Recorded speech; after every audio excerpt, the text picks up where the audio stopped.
നമസ്കാരം. കേന്ദ്രമന്ത്രിയായി എങ്കിലും താൻ ഇനിയും സിനിമ ചെയ്യുമെന്ന സുരേഷ് ഗോപി. അഭിനയിച്ച് ലഭിക്കുന്ന പ്രതിഫലത്തിൽ നിന്നും 5 മുതൽ 8% വരെ സാമൂഹ്യ സേവനത്തിനായി ഉപയോഗിക്കും.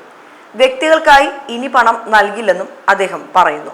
പൊതുപരിപാടിയിൽ സംസാരിക്കുകയായിരുന്നു അദ്ദേഹം.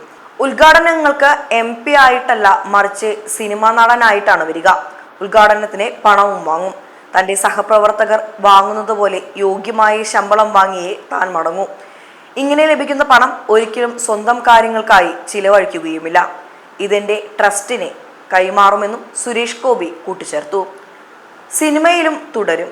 ഇങ്ങനെ ലഭിക്കുന്ന പ്രതിഫലവും സമൂഹത്തിന് ഉപകാരപ്പെടുന്ന തരത്തിൽ വിനിയോഗിക്കുകയും ചെയ്യും. ഇതിന്റെ കണക്കുകൾ തനിക്ക് നൽകണം. അതിനാൽ 5 മുതൽ 8% വരെയുള്ള തുക മാത്രമേ നൽകാൻ കഴിയുകയുള്ളൂ. ഇനിയും പല രീതിയിൽ തനിക്കെതിരെ ആക്രമണങ്ങൾ വരും. തൃശ്ശൂരിലെ ജനങ്ങളാണ് തന്നെ വിജയിപ്പിച്ച് കർത്തവ്യമേൽപ്പിച്ചത്. അതിനാൽ മറ്റാരുടെയും ഉപദേശം തനിക്ക് ആവശ്യമില്ല. കർത്തവ്യങ്ങൾ കൃത്യമായി നിറവേറ്റാനുള്ള ചങ്കൂറ്റമുണ്ടെന്നും സുരേഷ് ഗോപി കൂട്ടിച്ചേർത്തു. News desk, Bharathabhoomi.